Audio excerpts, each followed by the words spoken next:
Good morning mga ka-59. May nakita tayong open spot dito mga ka-59. Dito to sa Eba Este, Kalumpit, Bulacan. Parang hindi naman bawal dito kaya pumasok tayo mga ka-59. At tingnan nyo, malinis talaga yung area. Try natin maghagis dito kung ano yung mga kumakagat. At sana makadali tayo kahit bangus kung meron man lang dito mga ka-59. At ito na mga ka-59, no? Saglit lang, kahit tsako lang, may kumagat na mga ka-59.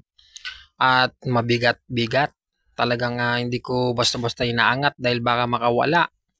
Ano kaya ito sa tingin nyo mga ka-59? Mabigat siya kaya hindi ko maiangat diretso. At ito na mga ka-59, ano kaya ito? Ayay mga ka-59. Ito ay ano kaya? Ayay mga ka-59, kanduli mga ka-59. Sad to say kanduli mga ka-59, matinik. Kaya kailangan natin tong pakawalan. Pero mga 59, makibit sa area na to mga 59. Talagang hindi taka oras dito. Kinikibit kagad. Kung pang content lang ng mga 59, talagang okay dito.